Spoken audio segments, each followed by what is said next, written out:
크립토 토마토 인사를 전해드리고 있습니다. 오늘 날짜는 8월 10일인데요. 이 비트코인이 살짝 떨어지자 이번에는 갑자기 알트코인들이 와르르 무너지는 그런 모습을 저희가 목격을 해볼 수가 있었습니다. 그와 동시에 비트코인 도미넌스는 70%를 육박하고 있는 그런 수준까지 올라간 그런 상황인데, 알트코인을 많이 들고 계셨던 분들은 아마도 이렇게 비명을 지르지 않으셨을까 하는 그런 생각이 듭니다. 자, 심기가 불편하신 분들도 많이 계시겠지만은 우선 어디까지나 끝이 아니기 때문에 감정에 휩쓸리지 마시고 냉정하게 이 상황을 파악하실 수 있기를 바라면서 오늘 소식도 바로 가보도록 하겠습니다. 그리고 비트코인 같은 경우는 12,000불대에서 결국 안착하지 못하고 11,863불에서 거래가 진행 중에 있습니다. 자, 조심스럽게 첫 번째 국내 소식 전달을 해봅니다. 단독 ICO 허용, 암호화폐 합법화, 자유한국당 블록체인 육성 정책 검토라는 소식입니다. 자유한국당이 암호화폐 공개 전면 허용과 암호화폐 합법화, 거래소 양성화 등 적극적인 암호화폐 육성 추진 방침을 검토 중인 것으로 확인이 되었습니다. 자, 일단 이거 보고 또 이렇게 무슨 파 나눠가지고 좌파 우파 나눠가지고 저한테 이런 거 왜 공유를 하냐라고 물어보실 분들이 분명히 계실 거예요. 암호화폐 관련 소식이라서 공유를 하는 것이지 무슨 정치적으로 편을 들기 위해서 제 공유를 하는 것이 절대로 아님을 말씀을 드립니다. 저는 좌파도 아니고 우파도 아닙니다. 굳이 따지자면 양손잡이파인데 둘 다 싫어요. 저는 아무리 봐도 도찐 개찐 같아가지고. 자, 아무튼 다음 소식 넘어가 보도록 하겠습니다. 국내 4대 거래소 중 한 곳이죠. 코빗이 다가오는 12일부터 원화입금 재개 및 신규 회원도 받아들이겠다라는 좋은 발표를 해주었습니다. 자, 과연 이 코빗은 국제 자금 세탁 방지 기구에서 내려온 권고안을 잘 지키고 있을지 그런 부분도 좀 궁금하긴 한데, 아무튼 기분 좋은 소식 이렇게 여러분들께 전달을 해드리고 다음 소식 넘어가겠는데, 바이낸스에서 이더리움 클래식 등 마진거래 페어를 추가하겠다라고 밝혔습니다. 추가가 되는 마진거래들 페어들을 보시면은 이더리움 클래식과 테더, 이더리움 클래식과 비트코인, 비트코인과 USDC 스테이블코인, 라이트코인과 테더, 라이트코인과 비트코인, 이러한 새로운 페어들 및 대출까지 지원을 하겠다라고 밝혔습니다. 마진거래는 웬만하면은 피하시는 게 어떤가 라고 조심스럽게 말씀을 드리면서 다음 소식 보도록 하겠는데, 이제 계속해서 인도에 관련된 이야기가 나오고 있습니다. 계속 이랬다가 저랬다가 하고 있는 인도인데, 너네는 그냥 암호화폐 결제하지 말고 코끼리 타고 다니면서 동전으로 그냥 계산해라 라고 이렇게 말씀을 드리고 싶지만, 인도 국민들은 그렇지 않죠. 이건 인도 정부의 입장이고 인도 국민들은 암호화폐를 사용하기를 원하고 있습니다. 자, 아무튼 인도 정부에서 암호화폐를 전면 금지하는 정책을 밀고 나갈 경우 인도가 입게 될 경제적 손실이 무려 129억 달러에 달할 것이라는 주장이 제기가 된 것인데, 이는 블록체인 분석 및 자문업체 크레바코 글로벌의 CEO가 이야기를 한 것입니다. 구체적으로 어떻게 129억 달러가 날아가게 될 것인지는 이야기를 하지 않았지만은 대충 이렇게 고용 손실 등이라고만 표기를 해놓은 그런 상황입니다. 자, 그리고 그뿐만 아니라 인도 최대 거래소였었던 제페이 CEO는 이렇게 이야기를 합니다. 인도에서 암호화폐 금지령이 승인될 경우 약 5억 달러 규모의 비트코인이 매물로 나와서 시장에 타격을 주게 될 수도 있다. 이는 대략 4만 개의 비트코인 정도가 될 것이라고 하는데, 인도 내에서 합법적으로 보유하고 있는 비트코인이 4만 개, 불법으로 2만 개, 또한 인도 내 알트코인 총 가치는 비트코인의 1.5배 정도로 암호화폐 금지령이 통과되면은 알트코인 시장에서도 타격을 받는 것을 피할 수 없을 것이다 라고 이야기를 한 것인데, 그렇지만은 매도 물량이 몇 달에 걸쳐서 소화가 될 가능성이 높기 때문에 이 경우 비트코인 가격에 큰 영향을 주지는 않을 것이며, 인도 정부가 암호화폐 금지 법안을 통과시키려면은 수년이 걸릴 것이다 라고 덧붙였습니다. 비트코인 가격이 만약에 이 상태에서 떡락을 하게 되면은 이 많은 사람들이 서로 주워 담으려고 앞다퉈서 구매를 하게 되지 않을까 하는 그런 생각도 들게 되는데, 인도 같은 경우도 완전하게 금지하면은 이렇게 많은 피해를 볼 수도 있다라고 하니까 섣불리 금지를 하지는 못할 것 같습니다. 자, 그 다음 미국 상위 25위 회계법인이자 컨설팅 업체인 아르마니노가 암호화폐 결제 시스템을 도입했다는 발표를 했습니다. 그들은 고객들이 컨설팅 수수료를 비트코인이나 이더리움 등 1000여 종의 암호화폐로 결제할 수 있도록 한다는 그런 설명이었는데, 중간에 제3자 회사를 끼고 하는 것인지 직접적으로 암호화폐를 받는지에 대해서는 나와 있지 않습니다. 자, 그 다음에 찰리리와 라이트코인에 관련된 소식 몇 가지가 나와서 한번 모아봤습니다. 찰리리가 이야기하기를 지금이 반감기 후 첫 채굴 난이도 조정이다 라고 이야기를 했고, 라이트코인은 앞서서 8월 5일 19시 19분 채굴 보상이 기존 25개 라이트코인에서 12.5개 라이트코인으로 줄은 바가 있습니다. 그리고 또한 라이트코인 세그윗 사용량이 비트코인보다 높다라는 그런 결과도 나왔고요. 여기에 이어서 대만 스마트폰 제조업체인 HTC가 라이트코인의 창시자 찰리 리를 블록체인 스마트폰 엑소더스의 고문으로 영입을 했다라는 그런 소식입니다. 자, 그 다음은 코인베이스와 해킹에 관련된 재밌는 이야기가 있어서 한번 가지고 와봤습니다. 지난 6월 악의적인 해커가 코인베이스 직원을 속여서 중요 시스템에 접근을 시도한 적이 있었다라고 하는데요. 이 해커는 지난 5월 30일부터 10수명의 코인베이스 직원에게 케임브리지 대학 연구 보조금 책임자 그레고리 해리스의 이름을 사칭해서 이메일을 발송을 했습니다. 해당 이메일은 공식 케임브리지 대학 도메인이었고 악성 코드도 발견되지 않았으며 스팸 메일 필터링 시스템을 통과를 했습니다. 그 후에 몇 주 동안에 공격자는 유사한 이메일을 반복적으로 발송을 했고 6월 17일 드디어 악성 코드를 포함한 이메일을 발송을 하게 됩니다. 이메일을 수신한 후에 코인베이스 보안팀은 즉시 해킹 공격을 차단했으며 공격의 영향을 받은 컴퓨터의 한 대의 모든 자격 증명을 파기하고 모든 직원 계정을 잠궜다라고 이야기를 하고 있습니다. 자, 해커들 머리가 정말 좋죠. 공식적인 케임브리지 대학 도메인으로서 이메일을 보내면서 이제 안심을 시킨 후에 나중에 이제 뒤로 돌아가가지고 해킹을 하려고 하는 그런 모습을 보여주었었습니다. 그 머리를 좀 좋은 데다 썼으면은 사회에 이바지할 수 있는 구성원이 될 수 있었을 텐데 아주 그냥 양심이 불량하고 나쁜 놈입니다. 다행히 코인베이스 내에서 해킹이 없어서 또 다른 암호화폐에 관련된 악재가 나오지 않아서 다행입니다. 그 다음은 오랜만에 이더리움 클래식에 관련된 호재 소식이 있는데요. 이더리움 클래식 랩스가 나스닥 엔터프리뉴 리얼 센터와 파트너십을 맺었다는 그런 소식이 나왔습니다. 이 파트너십 관련된 뉴스는 미국 뉴욕의 타임스퀘어 나스닥 전광판에도 게시가 됐었다라고 하는데 양사는 이번 파트너십을 통해서 교육, 네트워킹 및 멘토링을 통해 영향력 있는 차세대의 창업가 및 혁신가를 육성할 계획입니다. 여기에 이어서 이더리움 클래식 랩스 측은 나스닥 엔터프리뉴리얼 센터와 전략적인 파트너십을 통해 창업 프로젝트, 산업화 및 자본시장의 연결고리가 될 수 있기를 희망한다라고 전했습니다. 자, 그 다음엔 오랜만에 또 크레이그 라이트 관련된 소식이 한 가지가 있는데요. 암호화폐 관련 팟캐스트 방송 What Bitcoin Did의 호스트이자 유명 암호화폐 투자자인 피터 매코막이 크레이그 라이트가 자신이 비트코인 창시자 사토시 나카모토라는 만족스러운 증거를 제시한다 그러면은 그를 사기꾼이라고 칭한 것을 철회하겠다라고 공식적으로 밝혔습니다. 여기에 이어서 이제 변호사까지 대동을 해가지고 변호인이 이와 같은 내용이 담긴 서한을 크레이그 라이트 측에 발송을 했으며 21일 이내에 답변할 것을 요구했습니다. 크레이그 라이트가 3주 내에 답변하지 않는다면 왜 증거 제시를 거부했는지, 증거를 정확히 언제 제시할 것인지 명확히 설명해야 된다고 마코막은 강조를 했고요. 크레이그 라이트는 지난 6월 SNS에서 자신을 사기꾼이라고 칭한 매코막을 명예훼손죄 혐의로 고소한 바가 있습니다. 이에 대해서 매코막은 크레이그 라이트는 수년 동안 거짓말을 해왔기 때문에 더 이상 손상될 수 있는 평판이 없다라고 조서 섞인 발언을 한 바가 있습니다. 이 증거가 있겠습니까? 없지. 있었으면 진작에 이제 대법원에 갖다 냈겠죠. 자, 아무튼 이 재밌는 소식이 나와서 전달해드렸고, 자, 그 다음에는 이스라엘에 관련된 소식이 한 가지가 있는데요. 이스라엘에 있는 암호화폐 투자자들이 이스라엘 은행에 집단 소송을 제기했습니다. 그 이유는 바로 최근 이스라엘 현지 은행들이 암호화폐 투자자들의 투자 수익금의 예치를 거부했다라는 것이 그 이유라고 합니다. 전 세계적으로 은행과 암호화폐 투자자들의 갈등이 계속해서 심화되고 있는 그러한 상황입니다. 이런 상황을 피하기 위해서는 정부가 나서가지고 이 제대로 된 규제안을 내보내 준다라면은 사람들도 은행들도 그것에 순응하면서 알맞게 이렇게 그들이 하고 싶은 바를 이뤄나가지 않을까 하는 그런 생각을 해봅니다. 자, 블록스트림이 새로운 비트코인 마이닝 풀을 공개했습니다. 블록스트림 같은 경우는 비트코인 위성도 날린 그런 회사죠. 자, 이 블록스트림이 캐나다 퀘벡 수력발전 시장에 진출한 최초의 비트코인 채굴 회사 중 하나로서 발돋움하게 되었습니다.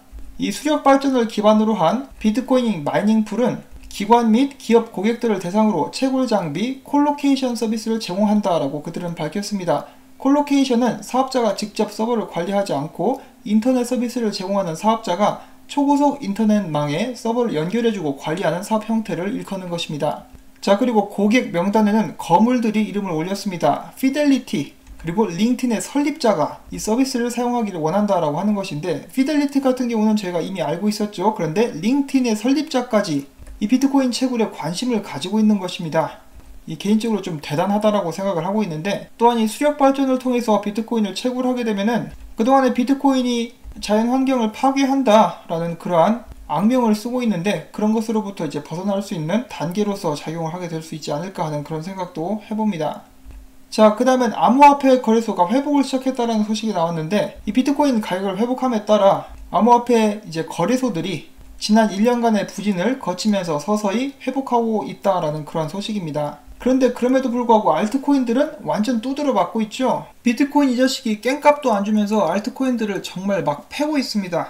그래서 많은 사람들이 알트 시즌이 오지 않을 것이다 라고 이야기를 하기도 하는데, 여기는 이 분석가 같은 경우는 다음 알트 시즌이 오기 전까지 알트코인 가격이 50%로 토막날 수도 있다라고 이야기를 하고 있습니다. 지금 비트코인 도미넌스가 거의 70%에 육박하고 있는데요.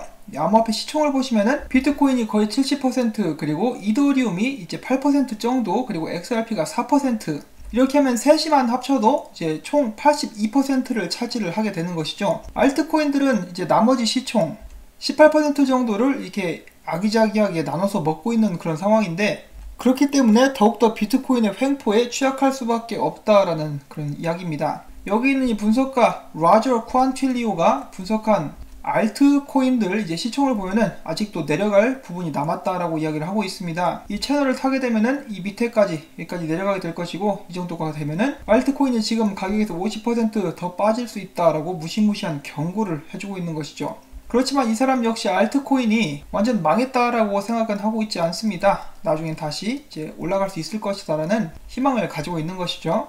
자, 이런 의견도 있는가 하면은 이런 식으로도 분석을 하는 사람도 있습니다. 지금 보시는 것은 비트코인 시총인데요. 비트코인이 이런 식으로 이제 채널 안에서 시총이 움직이고 있는데, 이 위를 뚫지 못하고 맞고 내려오게 될 것이다 라고 예측을 하고 있는 것이죠.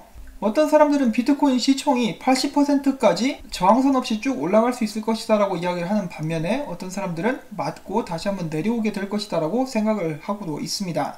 이 사람 말대로 이런 식으로 비트코인이 이 상단 채널에 맞고 시총이 내려오게 된다면은 다음 주부터 알트코인 상승을 기대해 볼 수도 있겠다라고 이야기를 하고 있는 것이죠. 물론 이 친구 같은 경우는 그렇게 유명한 트레이더가 아니라서 그냥 이렇게 생각하는 사람도 있구나 정도로만 이제 생각을 해주시면 좋을 것 같습니다. 자, 그 다음엔 이 깡패 두목이죠. 비트코인에 관련된 소식도 보도록 하겠습니다. 자, 글로벌 암호화폐 투자펀드 그레이스케일이 최근 보고서를 통해서 비트코인이 글로벌 경제 위기에서 다른 자산보다 가장 주목받는 해지 수단으로 자리 잡을 것이다 라고 내다봤고요. 역시나 미중 무역 전쟁으로 인한 여파가 영향을 미치게 될 것이고, 비트코인은 지속적으로 채택되고 있으며 투명하고 불변하며 세계적인 유동 자산 형태로 자산 보존 및 성장 기회를 모두 제공하고 있다라고 보고서를 통해서 밝혔습니다. 또한 이 비트코인 매니아죠. 안소니 팜플리아노 같은 경우는 최근에 또 방송에 출연을 해가지고 자신의 순 자산의 50%를 비트코인에 투자했다라고 밝혔습니다. 이에 대해 캐나다 유명 사업가인 케빈 어리버리한 오리는 말도 안 된다, 그것은 미친 짓이다, 분산 투자의 원칙을 위반하는 일이다 라고 경악했습니다. 이에 대해서 팜플리아는 비트코인이 기존 시장과 무관한 희소성이 있는 자산이며 거시 경제의 불안에 대비하는 리스크 해지 수단이다 라고 강조를 했습니다. 이런 상황을 지켜본 알토 디지털 통합펀드 소속 비트코인 투자자이자 분석가인 알스테어 밀네는 이렇게 이야기를 했는데, 이 50%를 투자를 하는 것이 미친 짓 같지만 2015년 이후 비트코인 수익률은 60배 이상 증가했다. 자, 과연 앞으로는 어떻게 될까요, 여러분? 과연 폼플리아노는 자신의 50%의 투자 금액을 몽땅 불릴 수 있을 것인가?